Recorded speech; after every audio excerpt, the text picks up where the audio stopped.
नमस्कार छात्रों, आज की वीडियो में हम आपके सामने कक्षा 10वीं गणित बहुपद प्रश्नावली 2.2 प्रश्न क्रमांक 1 का तीसरा बहुपद के बारे में अध्ययन कर रहे हैं। और प्रश्न है कि दिए गए बहुपद के शून्यक और गुणांकों के बीच शून्य ज्ञात करके उनके गुणांकों के बीच संबंध स्थापित करना है। तो तीसरा बहुपद दिया हुआ है प्रश्न क्रमांक 1 का। दिया है बहुपद, हमारे पास ये बहुपद दिया है px बराबर 6x स्क्वायर 6x स्क्वायर ऋण 3 ऋण 7 है। तो हम इसको थोड़ा ठीक कर लेते हैं घातों के क्रम से। तो यह आ जाएगा 6x स्क्वायर ऋण 7x ऋण 3। अब हम इसका गुणनखंड देख लेते हैं। 6 का गुणा हम 3 में कर लेते हैं, 6 3 18।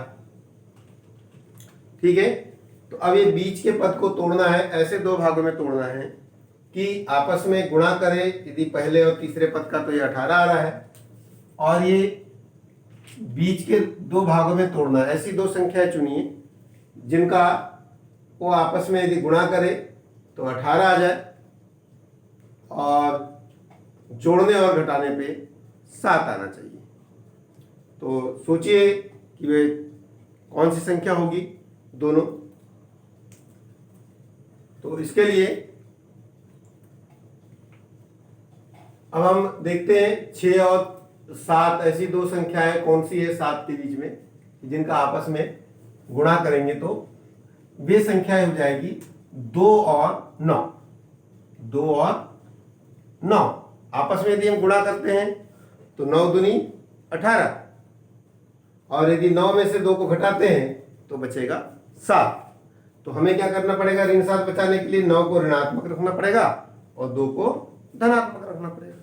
क्लियर? तो सबसे पहले तो हम इसकी तुलना कर लेते हैं, गुणांकों की तुलना। तो गुणांकों या व्यापक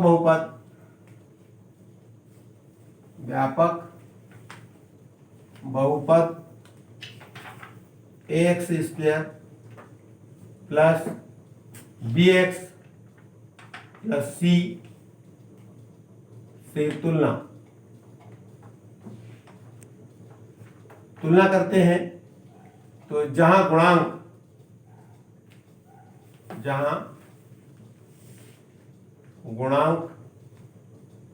a बराबर कितना आ जाएगा 6, b बराबर कितना आ जाएगा ऋण 7, और c बराबर कितना दिया हुआ है ऋण 3। तो इस तरह से हम गुणांकों की तुलना कर लेते हैं पहले। अब हम इस बहुपद का गुणनखंड करते हैं शून्य ज्ञात करने के लिए। तो गुणनखंड यदि शून्य का दिया है, जब शून्यक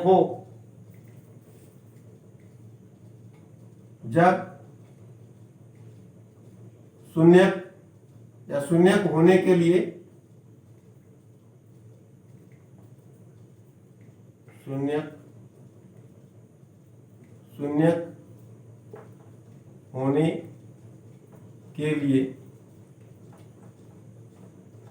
शून्यक होने के लिए px का मान 0 होता है, बहुपद का मान 0 होता है। तो शून्यक होने के लिए, क्योंकि px बराबर 0, तो इसलिए 6x स्क्वायर ऋण 7x ऋण 3 बराबर क्या जाएगा 0। यानी कि इसको हम दो भागों में तोड़ देते हैं। तो 6x स्क्वायर, तो दो भाग अभी हमने बताया था आपको, 9 और 2 में टूटेगा। 9 दूनी 18, 6 3 18 होता है पहला और तीसरा पद का गुणा। तो हम दो भागों में तोड़ेंगे बीच के पद को, तो 9 और 2 में टूटेगा और 9 में से 2 घटेगा तो 7, तो ऋण 7 बचना चाहिए, तो ऋण 9 होगा और ये धन 2 हो जाएगा। तो क्या जाएगा, ऋण 9x धन 2x ऋण 3 बराबर 0। तो आप कॉमन निकाल लीजिए दोनों में से। क्या कॉमन निकलेगा यहाँ से, x तो दोनों जगह से कॉमन निकलता है, और यहाँ हम देखेंगे तो ये 9 जो होता है वो 3 गुणित 3 है, और 6 जो होगा 2 गुणित 3 है, तो दोनों जगह से 3 कॉमन निकलेगा और x भी निकलेगा। तो क्या कॉमन निकल रहा है यहाँ से, 3x कॉमन निकल रहा है। 3x कॉमन निकलेगा तो यहाँ बचेगा 2x ऋण, और यहाँ से 3 कॉमन निकला और x निकला तो यहाँ बचेगा केवल 3, तो 2x ऋण 3 बचा। फिर यहाँ पर देखिए, अब यहाँ से कोई कॉमन निकलने लायक नहीं है, तो दोनों के गुणांकों में से एक गुणांक कॉमन निकल सकता है। तो एक का गुणांक कॉमन निकल गया तो अंदर फिर बच जाएगा 2x ऋण 3। देखिए बच्चों, दोनों में आपको 2x ऋण 3 कॉमन मिलता है। ये वाला एक भाग बन गया और ये वाला एक भाग बन गया। एक गुणा और ये गुणा वाले, बीच में धन है फिर जुड़ा हुआ है, ये दोनों पार्ट, दोनों भागों में से एक पद कॉमन मिलता है, तो उसको हम कॉमन निकाल लेंगे। तो वो कॉमन है 2x ऋण 3, इस तरह से कॉमन निकाल लिया, और जो शेष बचा है उसको दूसरी कोष्टक में लिखेंगे गुणांक में, तो 3x धन बराबर 0। अब आपको देख रहे हैं कि दोनों कोष्टकों का गुणनफल 0 है, इसका मतलब दोनों में से कोई ना कोई एक कोष्टक 0 है। तो इसके लिए हम लिखेंगे 2x ऋण 3 बराबर 0 या 3x धन 1 बराबर 0। अब आप देखिए इनमें क्या करेंगे, अब स्थानांतरण कर दीजिए, ट्रांसफर करें तो क्या आ जाएगा, 2x बराबर धन 3 या 3x बराबर ऋण 1। तो इसमें क्या हो रहा है, ये हो रहा है कि x बराबर, जो x का गुणांक होता है वो 3 गुणा में चले जाएगा, तो 3/2 या x बराबर ऋण 1/3। तो इस तरह से इसके शून्य प्राप्त हो गए, x के जो मान प्राप्त हो गए हैं 3/2 और x बराबर ऋण 1/3, यानी ये x की जो मान है वही शून्य है। तो अतः हमें शून्य प्राप्त हो गए, कौन से, अतः शून्य अल्फा बराबर क्या आ जाएगा, 3/2 तथा बीटा बराबर ऋण 1/3। अब हम क्या करेंगे, ये तीसरा सवाल था इसका, तीसरा।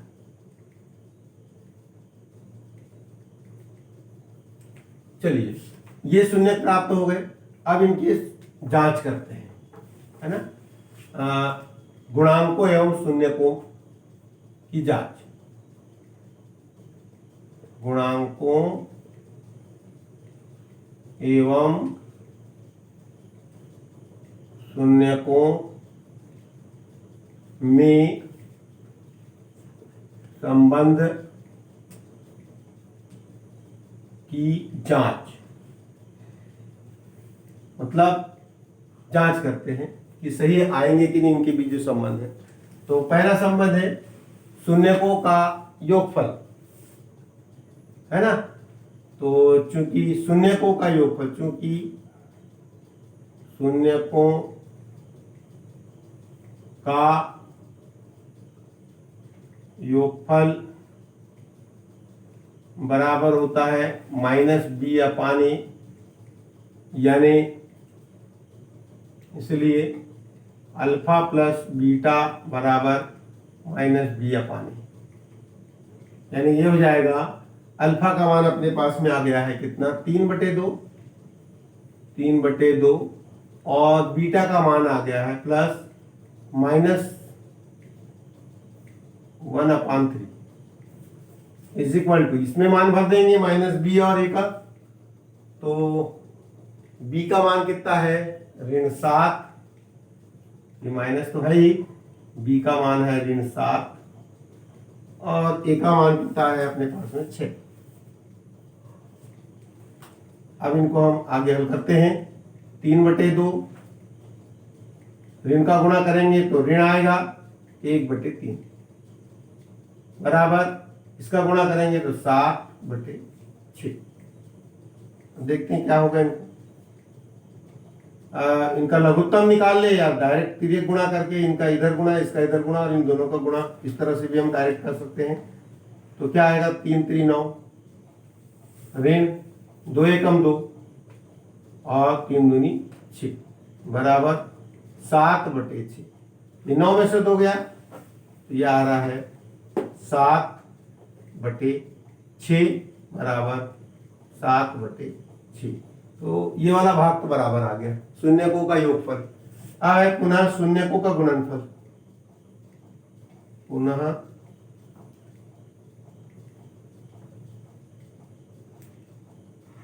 पुनः लेते हैं शून्यकों का गुणनफल। शून्यकों का गुणनफल। शून्यकों का गुणनफल होता है C/E। इसलिए क्या जाएगा है ना, चूंकि लिखेंगे इसलिए शून्यकों का गुणनफल यानी अल्फा गुणित बीटा बराबर आएगा C/A। अब हम मान भरते हैं इसमें तो क्या आ जाएगा, मान भरेंगे तो इंप्लाइज दैट अल्फा का मान कितना जाएगा 3/2 गुणित बीटा का मान है ऋण 1/3 बराबर सी का मान कितना है अपने पास ऋण 3 और ए का मान कितना है अपने पास ए का मान 6।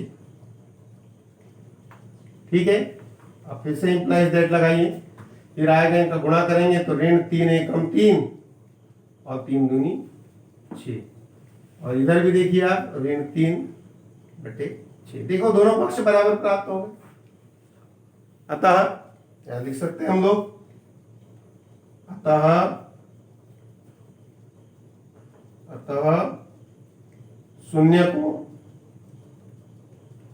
शून्यकों एवं गुणांकों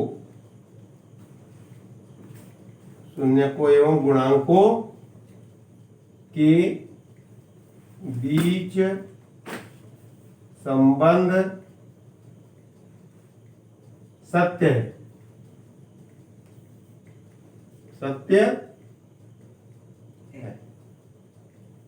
तो छात्रों यह तीसरा सवाल था। तीनों एक जैसे ही सवाल आ रहे थे, दिए हुए हैं। तो इस तरह से आसानी से आपको बहुपद का शून्य ज्ञात करना और उनके गुणांकों और शून्यकों के बीच संबंध स्थापित करना आपको बड़े आसानी से समझ में आया होगा। और यदि आपको बहुत आसानी से समझ में आया और आपको मेरी वीडियो अच्छी लग रही है तो आप तत्काल इस चैनल को सब्सक्राइब करें, जिससे आपको ऐसे ही सरल गणित आते रहेंगे। धन्यवाद।